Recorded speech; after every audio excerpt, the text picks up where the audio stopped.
Assalamualaikum warahmatullahi wabarakatuh. Selamat berjumpa kembali siswa-siswaku kelas 7 MTS atau SMP dimanapun kalian berada. Bagaimana kabar kalian hari ini? Bapak doakan semoga kalian senantiasa dalam kondisi sehat walafiat dan selalu dalam lindungan Allah sehingga siap untuk belajar dimanapun kalian berada. Seperti biasa anak-anakku, sebelum kalian menyaksikan tayangan ini lebih lanjut, bagi kalian yang belum klik tombol subscribe, silakan klik tombol subscribe. Dan bagi yang sudah, Bapak ucapkan terima kasih. Pada video yang lalu, kita telah mempelajari garis dan sudut bagian 1, di mana kita mempelajari tentang garis, titik, dan bidang. Nah, pada bagian kali ini, kita akan mempelajari garis dan sudut di bagian yang kedua, di mana kita akan mempelajari lebih dalam mengenai sudut. Apakah kalian sudah siap? Jangan lupa sediakan peralatan tulis dan snack jika ada. Adapun tujuan pembelajaran pada pertemuan kali ini, yang pertama, kalian dapat menentukan pengertian sudut. Yang kedua, kalian dapat menentukan jenis-jenis sudut. Yang ketiga, kalian dapat menentukan hubungan antara sudut. Dan yang keempat, kalian dapat menentukan hubungan sudut yang terbentuk pada garis sejajar jika dipotong oleh garis lain. Anak-anakku, coba kita tengok terlebih dahulu manfaat nyata di dunia nyata dari sudut. Yang pertama, kita bisa melihat penentuan arah kiblat. Ketika tengah hari atau jam 12 siang, semua benda yang memiliki bayangan di permukaan bumi akan menuju arah kiblat atau tegak lurus dengan arah kiblat. Nah, manfaat itu dapat digunakan untuk menentukan atau meluruskan arah kiblat di semua tempat di bumi ini. Berikutnya di dunia olahraga, sudut dapat dimanfaatkan untuk menentukan arah lempar atau sudut lempar dari beberapa cabang olahraga seperti lempar lembing dan lempar cakram. Dengan sudut yang optimal, maka lemparan dapat mencapai jarak yang paling maksimal. Satu lagi, kalau kita tengok di bandara, di sana banyak hilir mudik pesawat yang pergi dan meninggalkan bandara.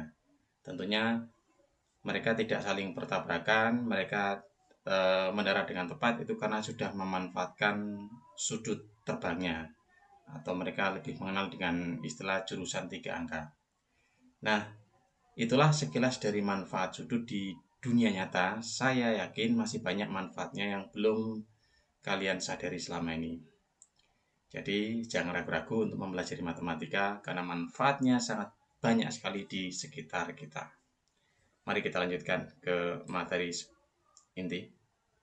Untuk memahami apa pengertian sudut, Bapak berikan ilustrasi sebagai berikut anak-anak. Bapak memiliki sebuah garis, satu garis lurus ini. Kemudian Bapak berikan garis lain juga yang memotong garis tersebut. Nah, dua garis yang memotong ini akan membentuk 4 daerah ya. 1, 2, 3, 4. Nah, Bapak ambil salah satu saja yang di sebelah kanan ya. Yang lainnya Bapak singkirkan. Nah, daerah yang terbentuk ini ada dua bagian ya. Ada yang di bagian dalam dan bagian luar. Nah, yang bagian dalam inilah yang selanjutnya disebut sebagai sudut. Kalau ada gambar seperti ini, yang dimaksud sudut adalah bagian yang lebih kecilnya. Kemudian yang bagian luarnya atau dalam ini bukan sudut yang dimaksud ya. Kecuali diberikan keterangan lain di bagian tersebut bahwa sudut yang dimaksud adalah yang lebih besar. Atau nanti kita akan lebih kenal di bahasan selanjutnya dengan nama sudut refleks. Nah, pada bagian ini yang dimaksud sudut adalah yang bagian lebih kecilnya. Nah, untuk memudahkan pembahasan, akan Bapak berikan beberapa label di sini. Ini titik O sebagai titik perpotongan dari dua garis tadi ya. Kemudian di ujung-ujung garis Bapak berikan simbol A dan B. Mari kita urai bagian-bagian sudut apa saja. Yang pertama adalah titik sudut. Nah, titik sudut ini direpresentasikan atau ditunjukkan dengan titik O. merupakan pertemuan atau perpotongan dari dua garis. Kemudian kaki sudut. Nah, kaki sudut ini ditunjukkan oleh garis OA dan garis OB. Nah, apa sih kaki sudut itu? Kaki sudut adalah ruas garis yang membentuk sudut. Jadi garis-garis yang berpotongan tadi. Ini ada dua, garis OA dan garis OB. Nah, itulah yang disebut sebagai kaki sudut.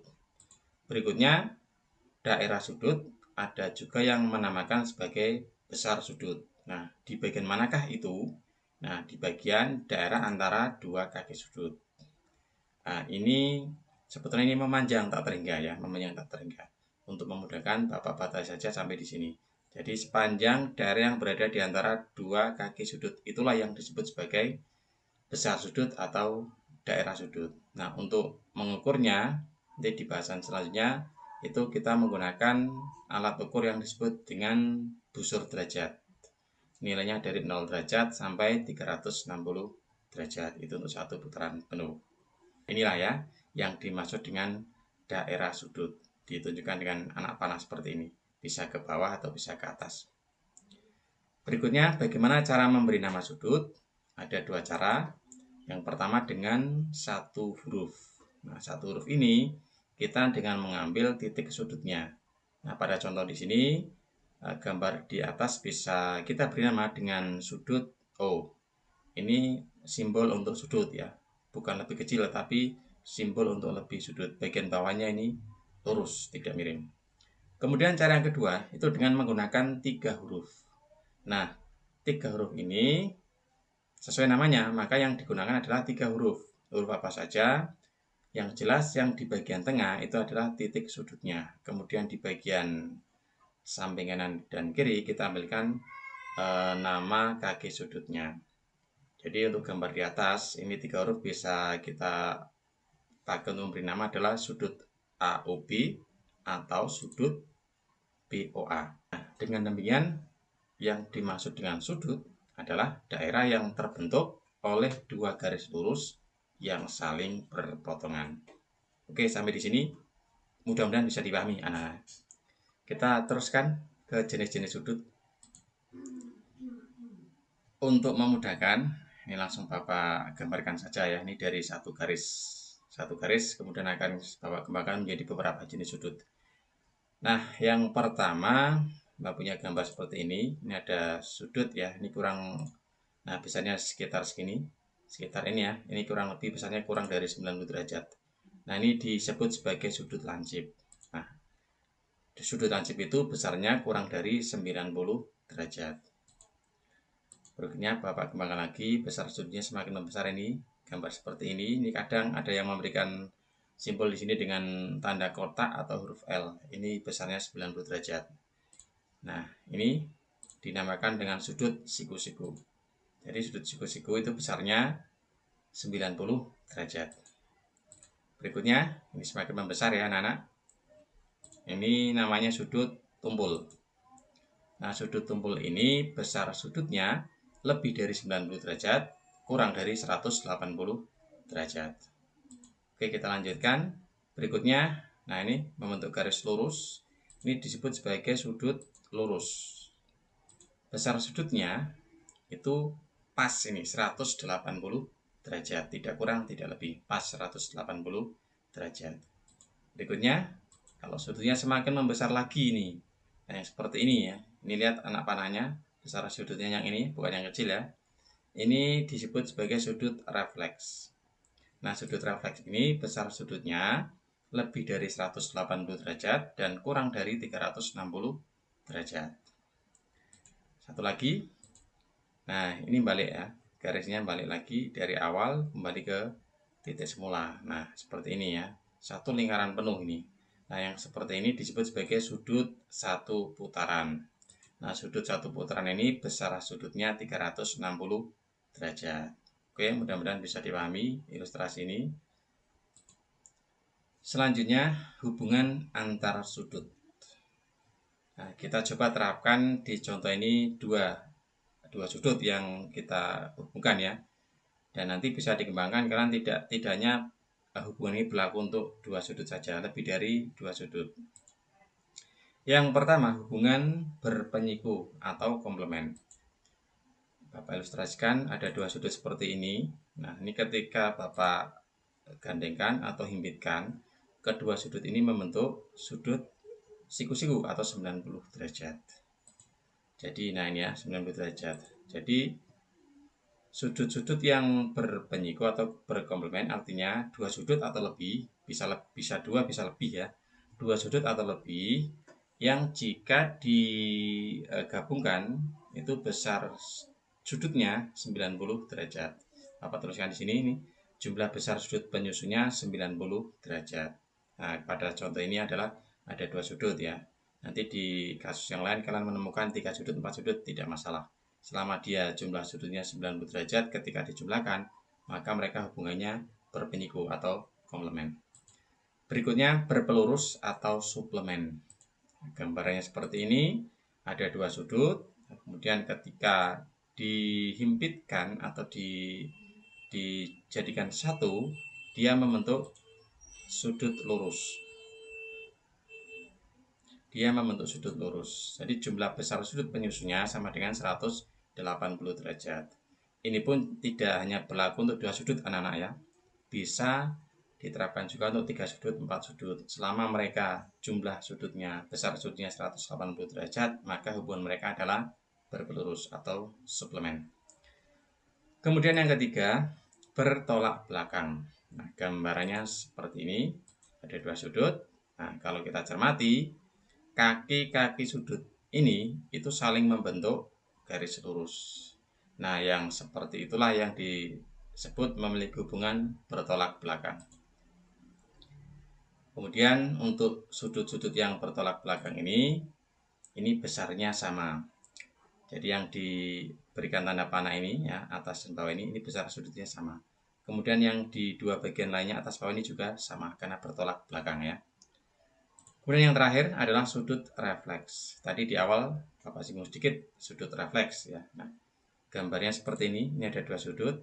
Ini sudut yang kecil. Nah, kemudian ini sudut yang tadi sudut yang besar, ini sudut yang kecil. Nah, ini kedua sudut kalau dihimpitkan, nah dia akan membentuk satu putaran penuh.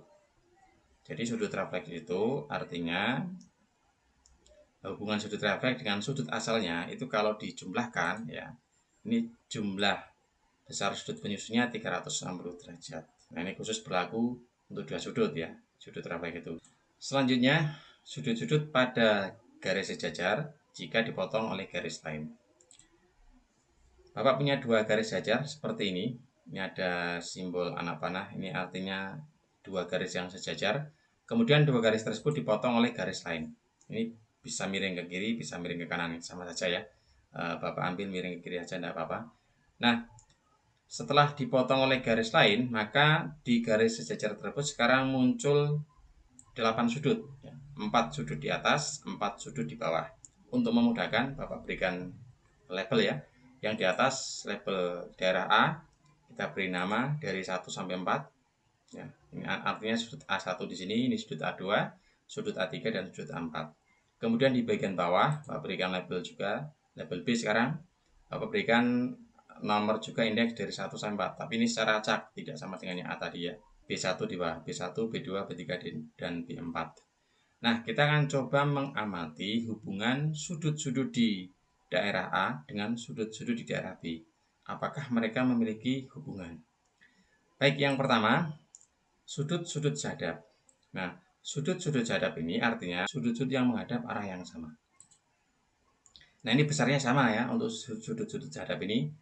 Untuk sudut A1, ini dia sehadap dengan sudut B3. Maka sudut A1 sama dengan sudut B3, ini besarnya sama. Kemudian sudut A2 ini sehadap dengan sudut B4. Besarnya sama ya, sudut A2 sama dengan sudut B4. Kemudian sudut A3 ini sehadap dengan sudut B1. Besarnya sama, sudut A3 sama dengan sudut B1. Kemudian sudut A4 ini menghadap arah yang sama dengan sudut B2. Maka sudut A4 sama dengan sudut B2. Berikutnya sudut dalam berseberangan. Nah, sudut dalam berseberangan ini artinya sudut-sudut yang terletak di antara dua garis sejajar. berarti bisa A3, A2, B2, dan B3 ya. Ini sudut dalam. Tapi ada batasan lagi di sini berseberangan. Artinya mereka terpisah oleh garis lain. Nah, garis lain di sini adalah garis yang memotong tersebut. Berarti nanti kalau kita sebut A3 akan dalam berseberangan dengan B3 karena dia berada di antara dua garis sejajar dan terpisah oleh garis lain ya. Jadi sudut A2 dengan sudut ini A2 dengan sudut B2. Kemudian sudut A3 dengan sudut B3. Nah, sudut dalam perseberangan ini besar sudutnya sama ya. Jadi sudut A2 dengan sudut B2 ini besarnya sama. Kemudian sudut A3 dengan sudut B3 juga besarnya sama. Itu karena dalam berseberangan. Berikutnya sudut dalam sepihak. Nah, sudut dalam sepihak ini artinya sudut yang terletak di antara dua garis sejajar ya dan berada di salah satu sisi garis yang lain. Nah, di sini berarti A3 dengan B2 ya, bisa di sisi kiri saja atau di sisi kanan saja, tidak terpisah, beda dengan yang berseberangan tadi. Nah, ini untuk sudut dalam sepihak ini tidak sama besar ya, tapi mereka saling berpelurus. Kalau dijumlahkan hasilnya 180 derajat. Nah, sudut A2 ini dalam sepihak dengan sudut B3. Maka sudut A2 tambah sudut B3 sama dengan 180 derajat. Sudut A3 ini dalam sepihak dengan sudut B2. Berarti kalau dijumlahkan hasilnya 180 derajat. Oke, kita teruskan sekarang sudut luar berseberangan. Nah, sudut luar berseberangan ini artinya sudut yang terletak di luar dua garis sejajar dan terpisah oleh garis lain ya, garis lain. Di sini berarti sudut A4 A1 B1 B4. Yang terpisah berarti sudut A1 dengan B1 ya, dia terpisah. Kemudian sudut A4 dengan sudut B4. Nah, sudut luar berseberangan ini besarnya adalah sama ya, sudut-sudut luar berseberangan. Jadi besar sudut A1 dengan B1 itu sama. Kemudian sudut A4 dengan sudut B4 juga besarnya sama. Kemudian yang terakhir, sudut luar sepihak. Nah, sudut luar sepihak ini artinya sudut yang terletak di luar dua garis sejajar dan berada di salah satu sisi garis. Bisa di sisi yang kiri saja atau di kanan saja. Nah, berarti ini sudut luarnya adalah A4, A1, B1, B4 ya. Nah, kita ambil yang sepihak berarti sudut A1 dan B4. A4 dan B1. Nah, sudut luar sepihak ini besarnya tidak sama ya. Tapi mereka saling berpelurus. Artinya kalau dijumlahkan hasilnya 180 derajat. Berarti sudut A1 ditambah sudut B4 ini sama dengan 180 derajat. Kemudian sudut A4 ditambah sudut B1 sama dengan juga 180 derajat. Nah, itulah hubungan yang terjadi atau terdapat pada dua garis sejajar jika dipotong oleh garis yang lainnya. Nah, coba sekarang kita akan terapkan di soal bagaimana cara penggunaannya ya. Nah, sekarang contoh soal pertama. Ini dari awal contoh soalnya anak-anak ya. Perhatikan gambar di bawah ini. Bapak berikan gambar sudut KOL. Pertanyaannya, tentukanlah yang pertama titik sudut, yang kedua kaki sudut, dan yang ketiga adalah nama sudut. Baik, kita bahas satu persatu. Untuk titik sudutnya jelas di sini ya, adalah titik O atau huruf O. Kemudian kaki sudutnya berarti huruf garis KO dan garis LO. Kita balik namanya dengan garis OK dan OL juga diperbolehkan, tidak apa-apa.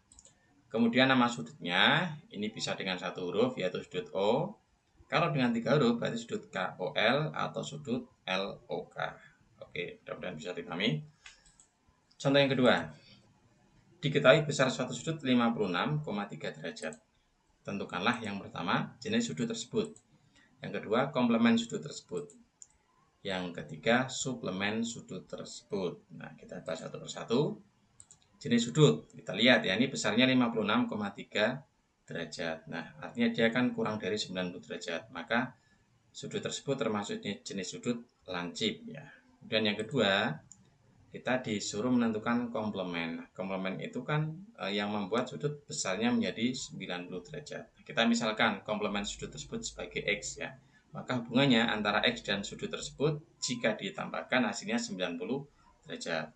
Maka bisa kita tuliskan 56,3 derajat ditambah X sama dengan 90 derajat. Sehingga X sama dengan 90 derajat dikurangi 56,3. Hasilnya 33,7 derajat. Kemudian yang C, nah ini kita disuruh menentukan suplemen sudut tersebut. Nah hubungan antara sudut dengan suplemennya itu kan kalau dijumlahkan hasilnya 180 derajat. Kita misalkan suplemen sudut tersebut sebagai Y, maka bisa kita buat tuliskan persamaan 56,3 ditambah Y sama dengan 180 derajat. Sehingga Y sama dengan 180 derajat dikurangi 56,3, hasilnya 123,7 derajat. Gimana anak-anak? Bisa? Oke. Kita teruskan ke contoh soal yang ketiga. Perhatikan gambar di bawah ini. Nah, ada dua garis sejajar ya yang dipotong oleh garis lain sehingga terbentuk beberapa sudut dari P1 sampai P4 dan Q1 sampai Q4 dengan lokasi seperti pada gambar. Pertanyaannya, tentukanlah yang pertama pasangan sudut sehadap. Yang kedua, jika P3 sama dengan 110 derajat, tentukanlah besar Q1. Yang ketiga, jika Q4 sama dengan 65 derajat, berapakah nilai P2?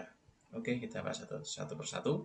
Yang pertama, sudut sehadap. Ya, kita data dari P1 dulu anak-anak ya. P1 ini sehadap dengan Q2. Kemudian P2 sehadap dengan Q1.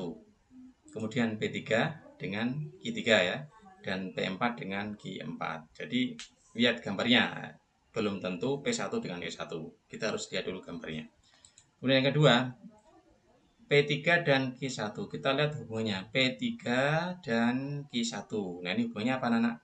Ya, hubungannya adalah sudut dalam berseberangan. Karena sudut dalam berseberangan artinya besar sudutnya sama. Jadi bisa kita tuliskan P3 sama dengan Q1 ya. P3 tadi 110 sama dengan Q1. Jadi Q1-nya sama dengan 110 derajat. Oke. Yang ketiga, Q4 dan P2. Q4 dan P2. Q4 dan P2. Apa hubungannya nih? Nah, hubungan mereka berdua adalah sudut luar sepihak. Karena sudut luar sepihak, maka ini besarnya tidak sama. Tetapi jika dijumlahkan hasilnya 180 derajat. Berarti bisa kita buat tuliskan bersamaan. Q4 ditambah P2 sama dengan 180 derajat. Nah, Q4-nya kita ganti dengan 65. Ditambah P2 sama dengan 180 derajat. Sehingga P2 sama dengan 180 derajat dikurangi 65 derajat. Sama dengan 115 derajat. Nah, bagaimana anak-anak? Sudah bisa menerapkan apa yang sudah kita pelajari tadi di soal? Oke.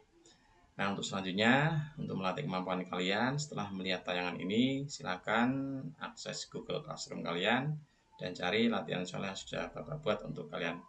Atau bisa juga kalian untuk mengerjakan soal, lihat link latihan soal yang ada di deskripsi video ini. Demikian anak-anak untuk pertemuan kita pada video kali ini. Sampai bertemu di pertemuan selanjutnya dengan materi yang lebih menarik lagi. Bapak akhiri billahi taufiq wal hidayah. Assalamualaikum warahmatullahi wabarakatuh.